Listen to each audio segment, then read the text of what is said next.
Mateo capítulo 12, del 1 al 14, pero nuestro sermón proviene de los versículos 9 al 14.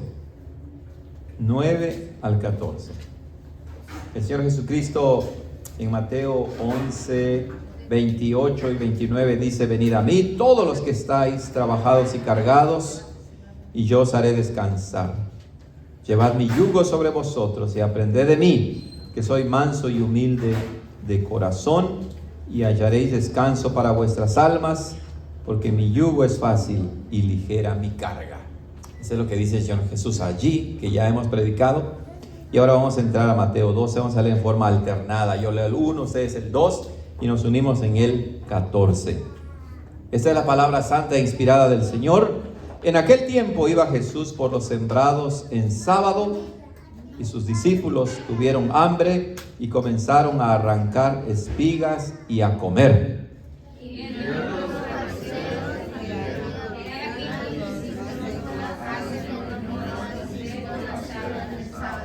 Y él les dijo: ¿no habéis leído qué hizo David cuando tuvieron hambre él y los que con él estaban?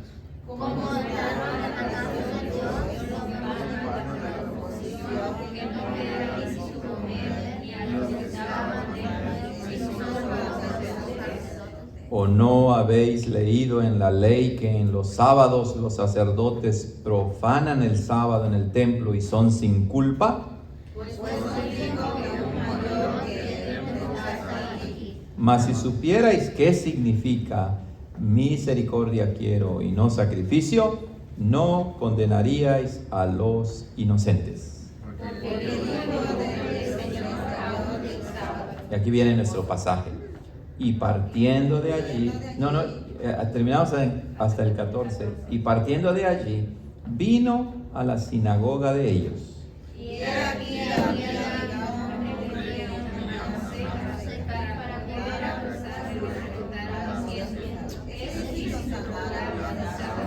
Y él les dijo: ¿qué hombre habrá de vosotros que tenga una oveja, y si cayere ésta en un hoyo en sábado, no le eche mano y la saque?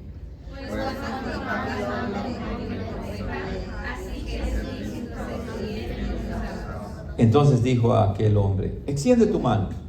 Y él la extendió, y le fue restaurada sana como la otra. Juntos. Y saliendo los fariseos, consultaron contra él para destruirlo. Amén. La palabra del Señor. Oremos. Padre, gracias, porque una vez más podemos llegar a nuestro mentor, como dice el himno, a nuestro pan y agua, a nuestra comida, a nuestro alimento, a lo que fortalece nuestra fe y nuestra relación contigo, tu santa palabra, las escrituras del Antiguo y Nuevo Testamento, la única norma que ha dado Dios para lo que debemos creer y hacer. El Señor Jesús valoraba la palabra de Dios. Nosotros también debemos hacerlo. El Señor Jesús exponía la palabra. Nosotros también debemos hacerlo. Pero a diferencia de Jesús, nosotros somos seres humanos pecadores que necesitamos siempre la iluminación del Espíritu Santo. Por eso oramos, Espíritu Santo, para que traiga sabiduría a nosotros, capacidad y facilidad de palabras para transmitir fielmente tu palabra. Oramos esto en Cristo Jesús nuestro Señor. Amén. Amados hermanos, Mateo 12 del 9 al 14 es la base de nuestro sermón, y como contexto debemos recordar lo siguiente. Debemos recordar que el Señor Jesucristo termina Mateo 11 diciendo que Él es el único que puede ofrecer verdadero descanso, reposo al hombre, a la humanidad. Y lo decía en contraste con lo que hacían los escribas y los fariseos y los líderes religiosos de su tiempo, que en lugar de ofrecer descanso a la gente, imponían reglas sobre reglas a ellos. De modo que muchos que querían realmente servir a Dios se tenían que enfrentar a toda una serie de reglamentos y tradiciones humanos que no les permitían disfrutar de su relación con Dios. Particularmente, ¿qué día habían convertido los líderes de Israel en una carga? El sábado, que era el día de reposo, el día de descanso.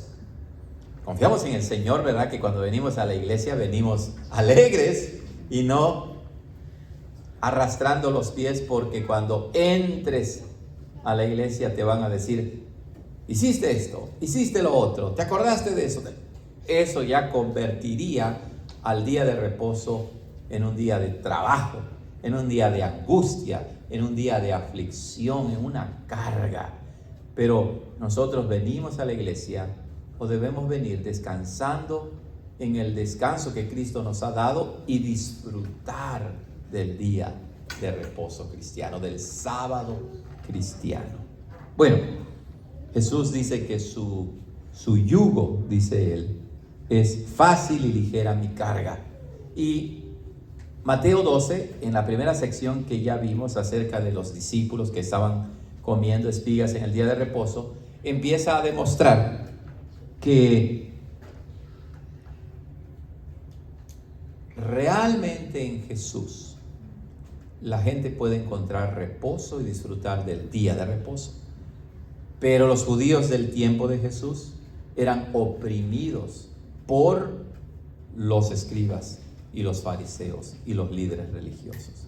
Entonces, cuando defiende a sus discípulos e interpreta correctamente el día de reposo, él empieza a demostrar con su ministerio, con su persona y con sus obras, que él de verdad es el reposo, es el descanso, y nos introduce al verdadero reposo, al verdadero descanso, y así transforma y regresa a su diseño original el día de reposo, para que el hombre entonces no sea un esclavo del día de reposo, sino para que sea de bendición para el hombre. Bueno, ustedes saben que Jesús estaba de camino a la sinagoga, al templo de los judíos, porque, niños, nuestro Señor Jesucristo todos los sábados como judío iba al templo, iba a la sinagoga. Ahora él resucitó en domingo, y por eso ahora nuestro día de reposo es domingo, y nos levantamos, nos preparamos para venir a la iglesia. ¿Saben? Cuando él era niño, iba a la iglesia también, iba a la sinagoga, adoraba al Señor, iba con su familia contento. Recuerden que su padre murió tal vez cuando Jesús tenía unos 10 años, José. No se menciona después en los evangelios, pero estoy seguro que José con María su madre se levantaban, ¿verdad? Y se preparaban e iban a la iglesia, al templo. Eso es algo muy bonito, ¿verdad? Niños, ¿ustedes están gozosos de venir a la iglesia? ¿Se preparan? ¿Se levantan a tiempo? ¿O tienen que levantar a Santiago? Porque allá en la casa sí, así tenemos que hacer, entrar al cuarto y golpear duro la puerta, porque si no siguen durmiendo, ¿verdad? Pero bueno, Jesús iba al templo. Noten lo que dice en el versículo 9. Partiendo de allí, de donde tuvo ese encuentro, ese conflicto con los fariseos en el campo, vino a la sinagoga de ellos.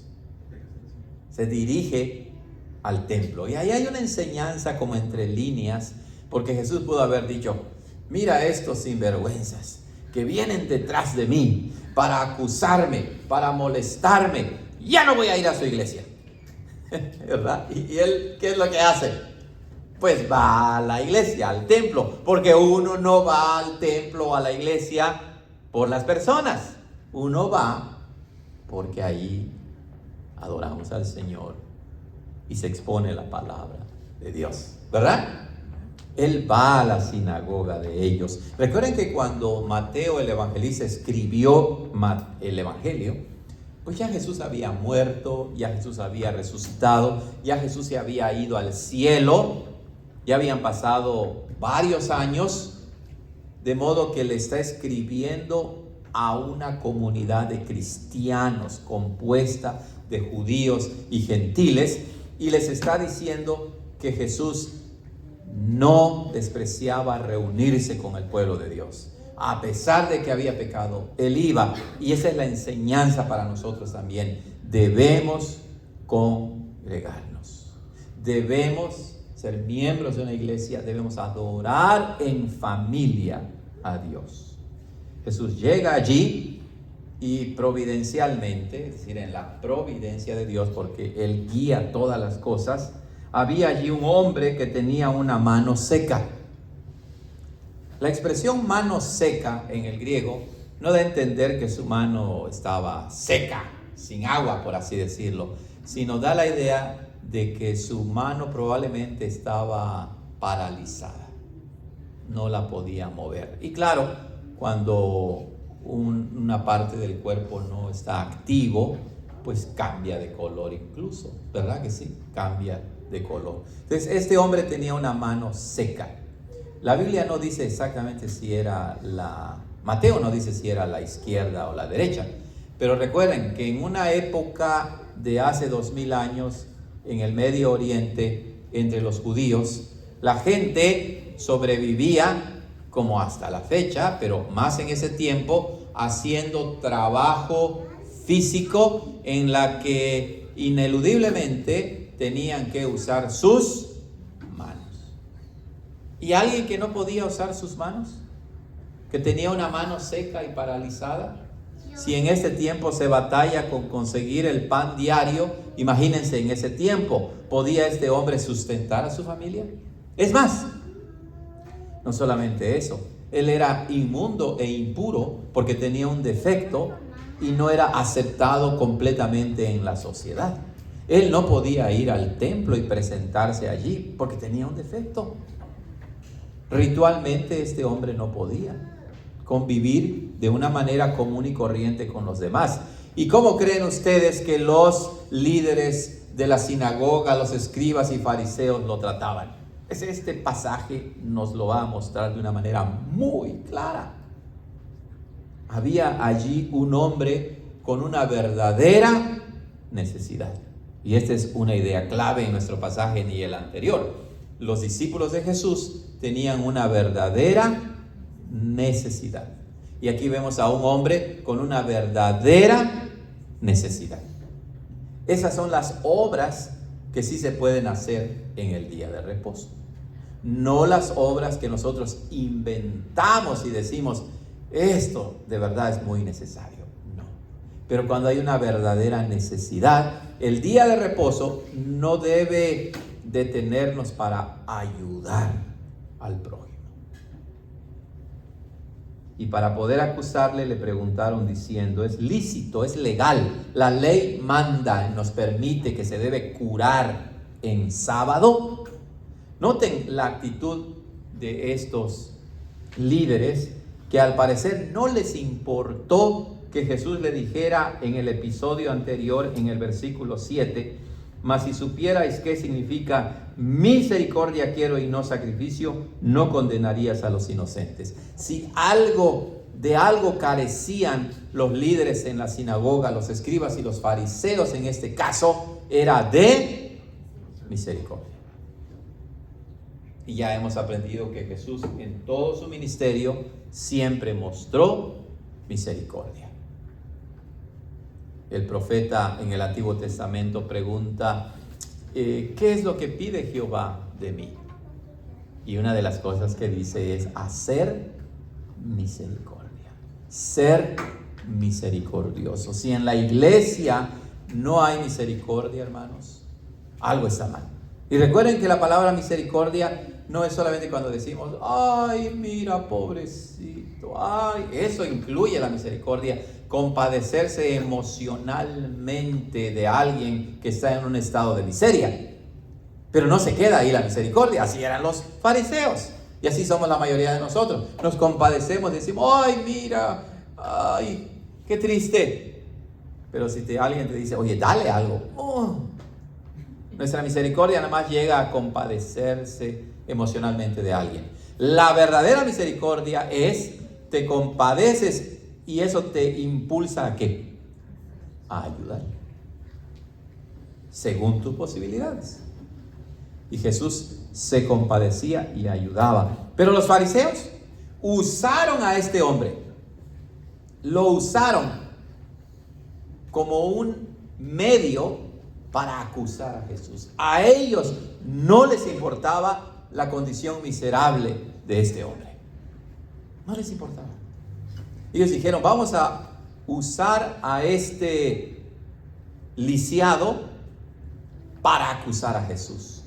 En su mente, en su corazón, no había el menor interés por reconocer que estaban usando el sábado de una manera incorrecta, contrario al diseño de Dios. No les importaba que Jesús les mostrara ayudar al prójimo. No les importara que citara el Antiguo Testamento donde dice misericordia quiero y no sacrificio. No les importaba. Su mente, su resolución era matar a Jesús, atraparlo en algo para acusarlo. Así lo dice. Y para poder acusarlo, le preguntaron diciendo, ¿es lícito curar en sábado? No hay ningún mandamiento que diga eso. Los judíos habían inventado mandamientos y habían dicho, ¿verdad?, que si había una situación muy crítica, una situación de vida o muerte, entonces se podía ayudar a esa persona. Pero ellos razonaron así. Bueno, este hombre sí tiene una necesidad, pero pues no se va a morir, puede ser curado el siguiente día.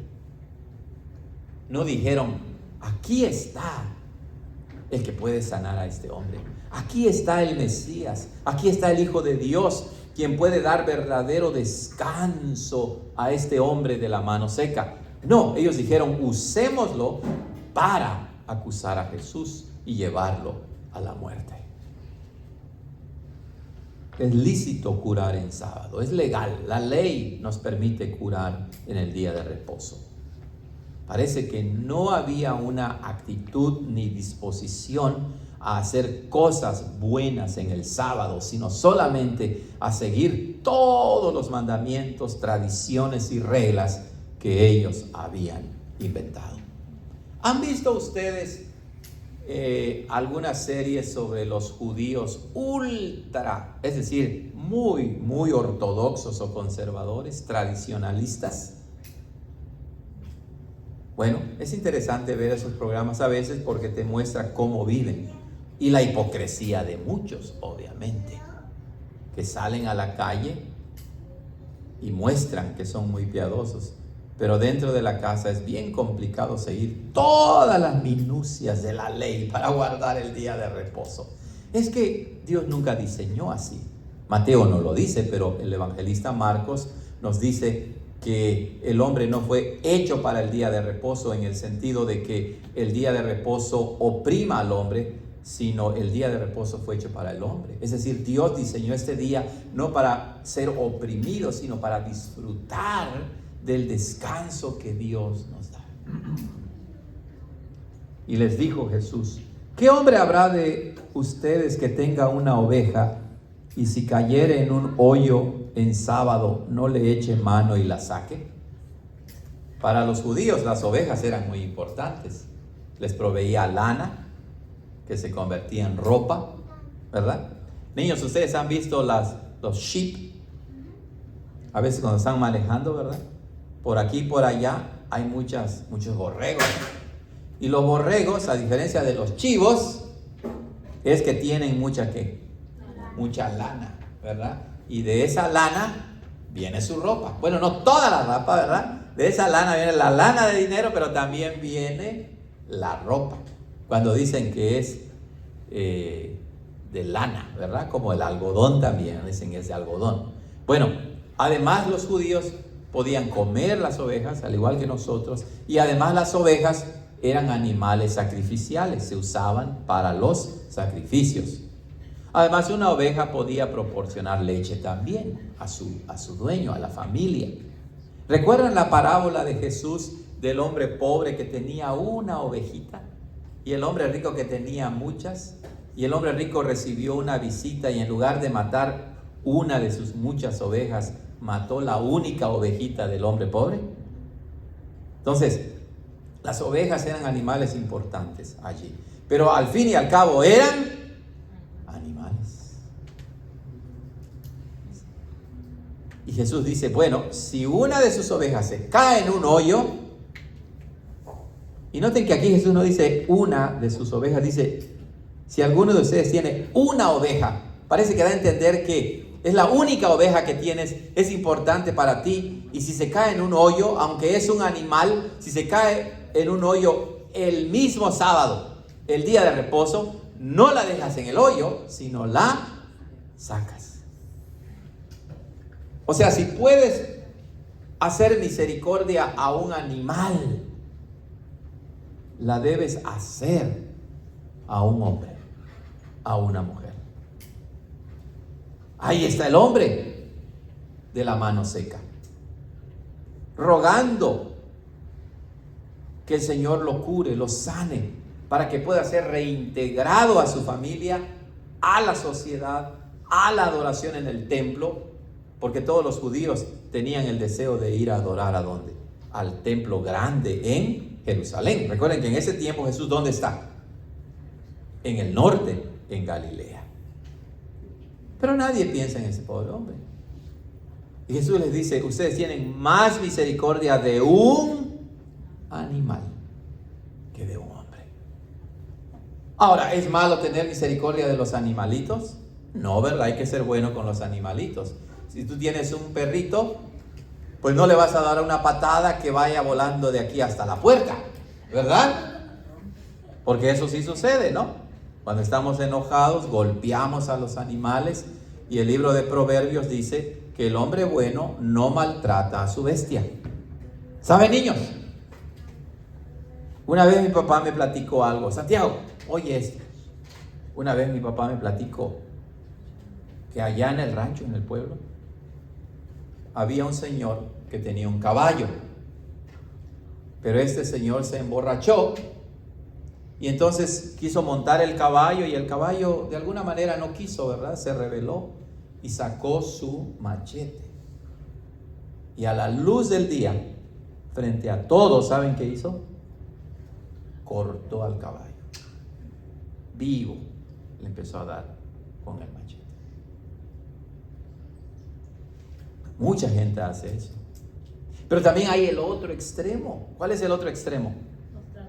De cuidar a los animales. No es que sea malo cuidar a los animales, pero cuando cuidas más a un animal que a tu hijo, por ejemplo, ¿verdad? Eso ya no es correcto.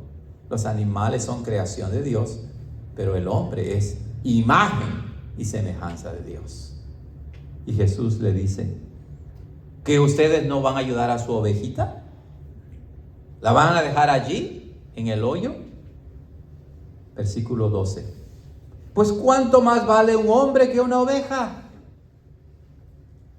Así que es lícito, es legal, está permitido hacer bien en los sábados, en los días de reposo.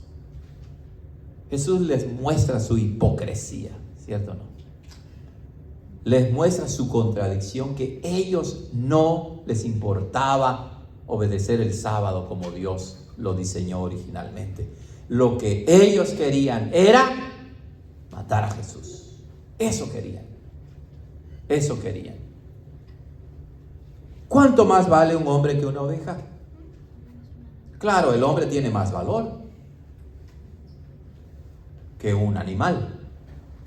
Por lo tanto, debemos poner o dar prioridad a una persona que a un animal.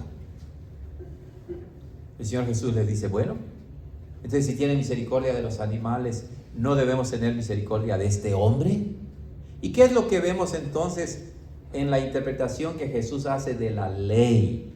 Vemos un aspecto muy importante, que para entender e interpretar correctamente la ley de Dios, en el centro de la ley debe estar el amor, la misericordia.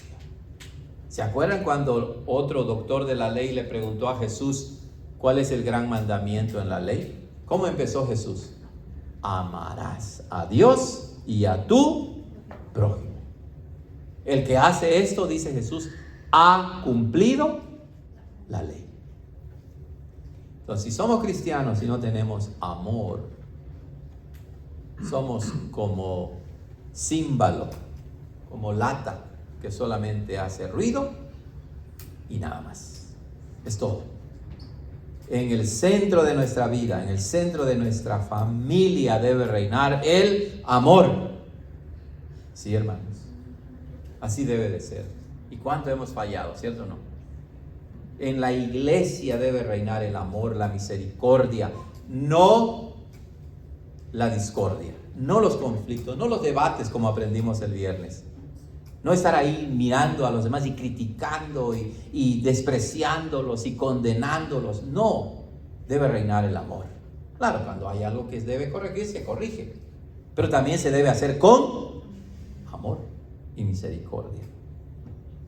Jesús dice así que es correcto hacer el bien en los sábados. Pero otra vez, el bien es aquello que está de acuerdo con la ley de Dios. Esto es importante. El bien, lo bueno, no es aquello que nosotros nos imaginamos, sino es aquello que no contradice a la ley. Es aquello que no va en contra de la ley de Dios. Y de acuerdo con estos pasajes, estamos viendo que el bien, no que sea lo único, pero el bien que se puede hacer el sábado es ayudar a alguien que esté en verdadera necesidad. Verdadera necesidad. Entonces dijo aquel hombre: extiende tu mano.